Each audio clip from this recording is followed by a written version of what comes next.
Olá a todos e bem-vindos a mais um episódio do podcast Negócios Sem Trela, onde falamos sobre como ir do zero ao lucro sem qualquer tipo de investimento externo. O meu nome é Tiago e no episódio de hoje quero-vos falar de um tópico que muito poucos falam: inteligência artificial.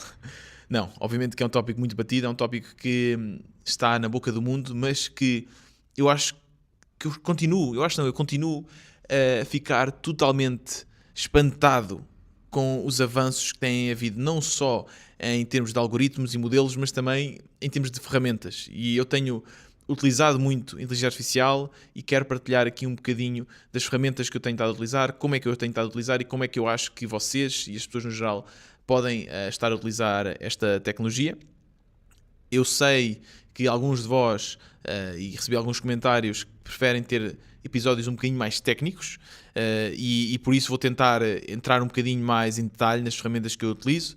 Por isso pode haver aqui alguma terminologia mais técnica, mas calculo que muitas das pessoas que me estejam a ver e a ouvir sejam também developers, programadores, mas mesmo não sejam, as ferramentas são cada vez mais acessíveis e vamos falar e abordar um bocadinho de tudo. Por isso, mantenham-se aí porque não vão querer perder este episódio, certamente.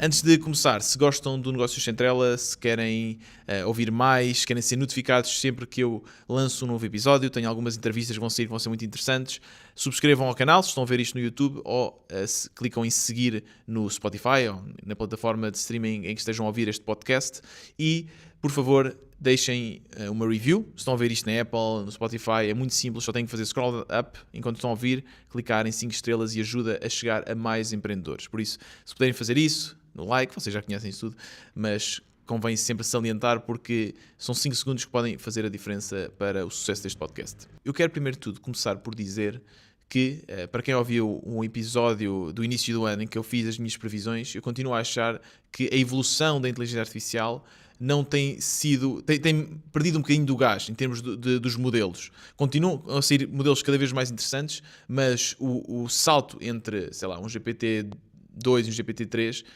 foi muito maior do que agora, se calhar, o salto do 3 para o 4 ou do 4 para o 5. Mas o que eu sinto, e acho que isto é mesmo verdade, é que ainda bem que a tecnologia está um bocadinho a parar, porque nos permite a nós, developers humanos, acompanhar e criar ferramentas e sequer perceber como é que podemos utilizar esta tecnologia. Porque eu acho mesmo que com a inteligência dos modelos que já temos é possível fazer muitas coisas, é possível tornar-nos muito mais produtivos, só que ainda não existe o tooling, as ferramentas, nem o mindset, nem o conhecimento geral para tirar máximo proveito das ferramentas que para aí existem. Por isso, vou-vos falar de como é que eu tenho utilizado nestes últimos 1 mês a 3 semanas, que mudou completamente a minha forma de desenvolver os meus negócios e os meus produtos. Eu comecei a ouvir falar há cerca de 1 mês do Claude, como é que agora não me lembro do nome, mas é o Claude, Open Claude, basicamente um tipo de Claude que era mais virado para agentes, em que só se utilizava o terminal e aquilo fazia tudo o que tinha a fazer, ou seja, podiam descrever só o que é que queriam, que tarefas é que queriam implementar e aquilo conseguia ir à vossa base, ao vosso repositório completo, analisava o código todo e implementava tudo sem parar. Ou seja, eu já tenho usado o Cursor há muito tempo, mas o Cursor é muito iterativo, pelo menos nessa altura era muito iterativo, em que eu dizia, ok, quero implementar isto, e ele fazia uma coisa, eu tinha que rever, depois tinha que ir guiando, dar passinhos. Mas acho que foi o Claude que veio primeiro criar esta nova trend de que não é preciso isso. Basta dar uma tarefa e ir à nossa vida, ir beber um café e quando voltamos está tudo implementado. E eu, com vários amigos na área da programação, começaram-me a dizer, eu agora o grande problema é que realmente isto é caro, porque eu utilizo muitos tokens, mas eu deixo as tarefas todas a serem feitas durante a noite, enquanto eu estou a dormir, e chego no outro dia e tenho já tudo feito. Mas eu não conseguia perceber bem como é que eles estão a fazer isto. Fui ouvindo cada vez mais amigos meus a falar disso, a dizer que agora faziam um código através do seu telemóvel, o que eu acho impressionante, que diziam que iam à casa de banho e que levavam o telemóvel, que por um lado era mau porque levavam o trabalho para qualquer lado, mas por outro lado é incrível porque conseguem fazer tudo pelo telemóvel. E foi aí que começou-se também a falar já tem vários nomes, acho que agora se chama OpenClaw, mas que esta ferramenta que foi criada com vibe coding, ou seja, alguém que utilizando ferramentas de IA criou esta ferramenta, que é quase como se fosse um jardim para agentes, em que eu posso criar e instalar esta ferramenta. Depois aquilo cria-me agentes para fazer tudo, desde gerir a minha vida pessoal, a resumir livros, a fazer uma série de trabalho, e mais uma vez é como se fossem pequenos empregados de inteligência artificial. E eu estava cada vez mais entusiasmado com isto. Entretanto, o Cursor, que é a ferramenta que eu utilizo, também tem estado a desenvolver mais este approach, o approach de Agent First, e eu decidi que estava na altura de experimentar. E mudou completamente a forma como eu desenvolvo código e como eu interacto? Sim? Com o meu negócio. Porquê?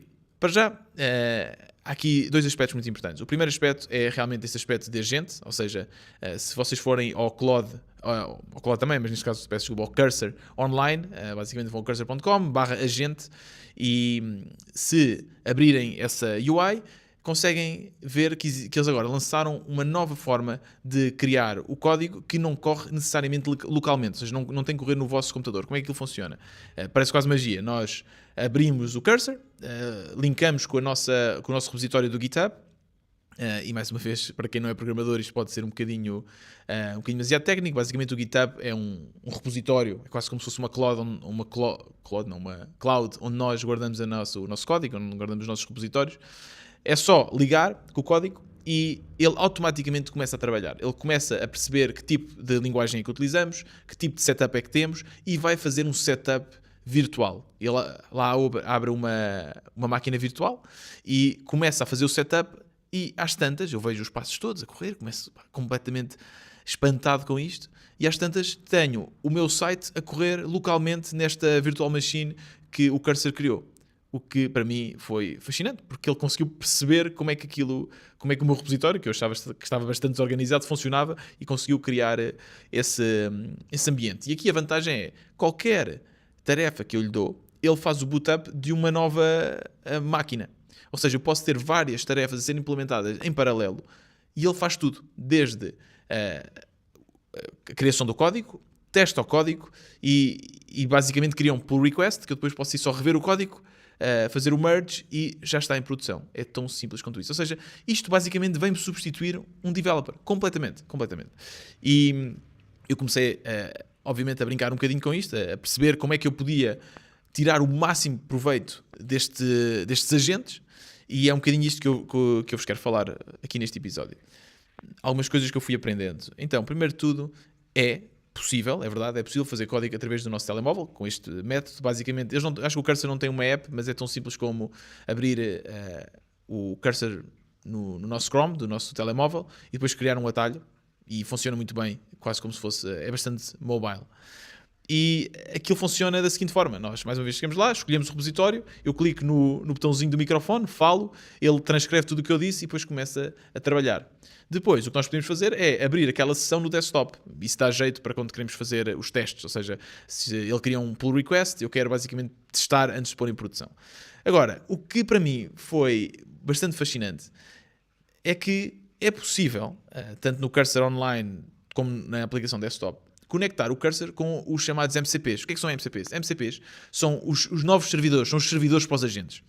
E funciona de uma forma muito simples. Aquilo basicamente só explica quais são as atividades, as funções que um certo servidor pode fazer. E já existem uma série de MCPs. E uma das ferramentas que eu utilizo muito para o analytics dos meus produtos é o PostHog. PostHog é incrível. É uma ferramenta bastante barata, tem uma free tier muito, muito grande. É uma ferramenta que eu acho que toda a gente que está a fazer código devia utilizar, porque é muito flexível e muito simples de utilizar. E conecta-se com o Cursor. Ora, qual é que é a vantagem que isto traz? É o facto de eu posso simplesmente pedir ao Cursor para criar dashboards. Ou seja, vamos supor que eu quero lançar uma nova funcionalidade. Eu agora, recentemente, lançámos uma funcionalidade em que temos um chat no PodSqueeze que, em vez de falar só com um episódio, consegue falar com todos os episódios, ou ter como contexto todos os episódios convertidos. Muito bem. Sabem como é que eu fiz esta funcionalidade? Eu estava sentadinho a beber o meu café, falei para o meu telemóvel e disse-lhe: faz isto. Fez aquilo. Mas eu não quero simplesmente ter a funcionalidade. Eu quero, depois de fazer a funcionalidade, depois de a lançar, quero perceber se ela está a ser utilizada, quero perceber se existe traction. Então, automaticamente eu digo ao Cursor para criar um dashboard, para criar um gráfico no PostHog. Ou seja, muito bem, criaste isto, agora eu quero perceber qual é que é a interação que as pessoas estão a ter com esta nova funcionalidade, por isso só dás o trabalho como terminado quando já tiveres o gráfico criado no post-log. E então, eu só tenho que simplesmente abrir o post-log e ver a utilização. É tão simples quanto isso. Ele faz tudo automaticamente. Ele conectou-se com o MCP, só tive que aceitar essa conexão. Depois de estar feito uma vez, funciona para sempre. E ele depois começa a fazer as interações e cria-me os dashboards. Ou seja, isto para mim é incrível. Isto poupa-me imenso tempo. Agora, qual é que é a segunda vantagem? A segunda vantagem é, vamos supor que eu quero perceber o que é que se está a passar. Porque é que o churn está a aumentar, porque é que há pessoas a reclamar de uma certa funcionalidade. Chego ao cursor, abro o telemóvel e digo, olha, tens aqui o post-log, vai analisar esta nova funcionalidade, vai ver todos os gráficos, toda a informação que nós temos gravada do último mês sobre esta funcionalidade e faz-me um relatório sobre o que é que está a correr mal. Ele faz, tão simples quanto isso. Ele fica lá a trabalhar uns minutos, largos minutos às vezes, e quando está terminado, dá-me o tal relatório e diz-me, olha, eu acho que deves fazer isto, isto e isto, queres que eu continue? Força, continua, implementa. E é isto, ou seja, o que eu sinto é que quantas mais ferramentas nós adicionamos a estes agentes, mais poderosos eles ficam, porque conseguem gerir o nosso trabalho totalmente. Outros testes que eu tenho feito foram, e eu tive que alterar um bocadinho, com base nisto, já pensar nisto, tive que alterar um bocadinho a estrutura dos meus repositórios, ou seja, a forma como eu funcionava antes, como bootstrapper, era, eu criava um backend, eu utilizo funções do Google, GCP, criava uma nova função, ou adaptava o código, copiava, colava o código no GCP, na cloud, e punha aquilo a correr. Tinha sido assim, não era automático, não era um deployment automático, porque era só eu a fazer isso e não precisava e era rápido assim. Mas agora, eu quero tirar o máximo proveito destas ferramentas, ou seja, eu quero estar a descansar, quero estar a fazer outras coisas e quero que ele faça todo o teste e eventualmente o deployment. Então fui alterar um bocadinho o meu flow. Neste momento, a forma como funciona é nós fazemos o push do nosso código, o código depois corre no GitHub. O GitHub tem uma coisa chamada os GitHub Actions e nestas Actions ele faz o deployment, ele liga-se ao GCP e faz o deployment deste nosso backend. Tudo feito pelo cursor. Isto tudo. Eu já não escrevo código, eu só pedi ao cursor para fazer este processo. E às tantas, estava a tentar fazer deployment, dava erro, fazia outro deployment, dava erro, e o meu trabalho era só copiar o erro, colar no cursor, ver o que é que o cursor regurgitava, tentar corrigir e continuar.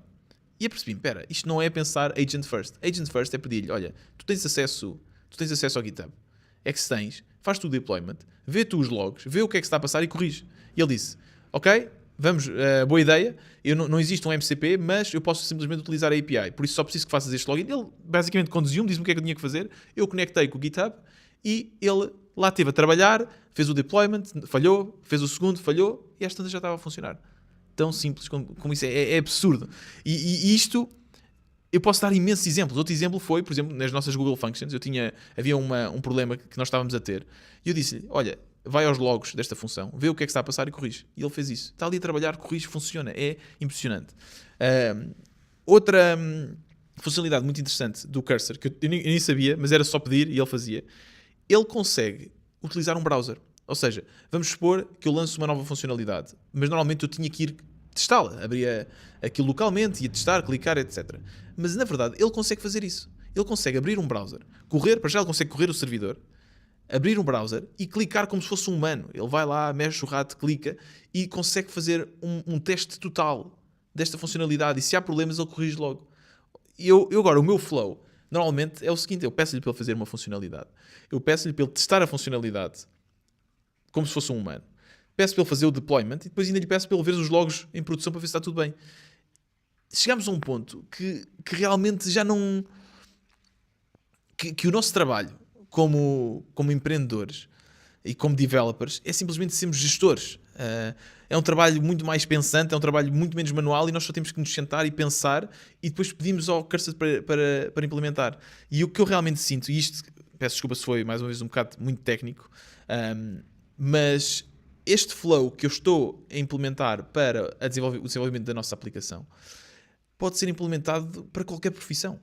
Pode ser implementado para alguém que trabalha em procurement, que tenha que lidar com muitos fornecedores e clientes, tenha que trocar e-mails. Há um trabalho muito manual ainda de responder a um e-mail, de ir ver à base de dados, de fazer essas coisas todas, que eu acho que pode ser facilmente resolvido tendo um agente e conectando esse agente com as ferramentas todas. Eu posso pegar num agente e dizer, conecta-te aqui o Excel Sheet, que tem a informação toda, tenho aqui esta ferramenta que permite ligar e utilizar a voz quase como se fosse um humano para falar com a pessoa. Tenho aqui o meu calendário, tenho aqui isto tudo, resolve. E eu só vou falando, eu só preciso do meu telemóvel, é como se estivesse a gerir uma pessoa. E também acho que existe um grande potencial, até mesmo para a nossa vida privada, para a nossa vida pessoal. Um agente que esteja a gerir o nosso calendário, que esteja a marcar consultas, que esteja a marcar férias, jantares com amigos, que esteja a fazer research. Eu uso muito isto, sempre que, ainda agora não lhe digo, mas para a minha mulher, ela fez anos, e eu sabia mais ou menos o que é que ela queria. Eu meti o GPT Agent Mode a procurar uma série de opções, logo em sites portugueses, e eu dei logo um top 5 de opções, com os preços, com tudo, e eu só tive que selecionar. Isto poupou-me imenso tempo. Ou seja, nós estamos a avançar para uma sociedade ultra produtiva. Agora, obviamente que como isto é tudo mais acessível, podemos cair na tentação de perder demasiado tempo a fazer funcionalidadezinhas e coisas que não interessam. E daí é importante o treino empreendedor de bootstrapping e focar naquilo que interessa e ser bastante lean. Mas, pá, é incrível. A produtividade e tenho certeza que vão aparecer mais ferramentas, tal como o OpenClaw, como o Cursor, como o Claude e outros que tais, que certamente tem que ser por aí, não só a nível profissional como a nível pessoal, elas vão aparecer, mas vai-nos tornar ultra produtivos. Porque trabalho que eu antes demorava dias a fazer, agora nem os tenho que fazer, só tenho que pedir para que seja feito. E a minha pergunta depois é, o que é que querem fazer com esse tempo extra? Querem ainda trabalhar mais, ou seja, pegar nesse tempo e fazer mais coisas? Pá, interessante, pá, vamos conseguir 10x a nossa produtividade. Ou então podem aproveitar isso para estar com a família, para ir jogar vôlei, para ir relaxar, ver televisão, o que seja. Vamos conseguir ter muito tempo para nós. E o que eu aconselho a todos, empreendedores ou não empreendedores, é aprendam como é que estas ferramentas funcionam.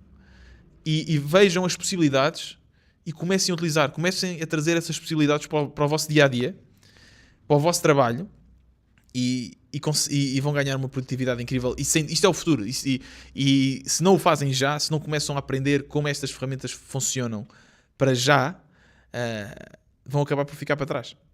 E acho mesmo que é bastante importante. Uma ideia que nós estávamos a ter aqui para fazer no escritório até, e gostava de saber a vossa opinião, era fazer workshops de inteligência artificial.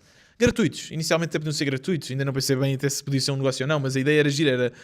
Temos aqui um projetor, temos aqui uma sala, a malta sentava-se aqui, falávamos só sobre uma ferramenta, trocávamos ideias, quase como se fosse uma guild de inteligência artificial. E digam-me se estariam interesse, se forem aqui da zona de Lisboa, se teriam interesse em vir assistir. Enviem uma mensagem para o LinkedIn ou para o Twitter. O meu handle é o WB-Tiago. Tudo estará aqui nas show notes deste episódio. Mas pronto, foi o episódio de hoje. Espero que não tenha sido demasiado técnico e que seja útil. Se tiverem alguma pergunta sobre isto, sobre ferramentas, se quiserem que eu aborde um tópico específico, mais uma vez, enviem-me uma mensagem. E se gostam deste conteúdo, não se esqueçam de pôr um like e subscreverem ao canal. Tenho 2 ou 3 entrevistas marcadas para o podcast muito interessantes também, com portugueses com estilos de vida diferentes, empreendedores, e estou muito entusiasmado para partilhar essas entrevistas convosco. Por isso, mantenham-se atentos aqui ao podcast. Como sabem, tento que saia um episódio todas as quartas. Às vezes não é semanal, mas aqui à quarta-feira gosto de sempre ter um episódio novo. Até lá, resto boa semana.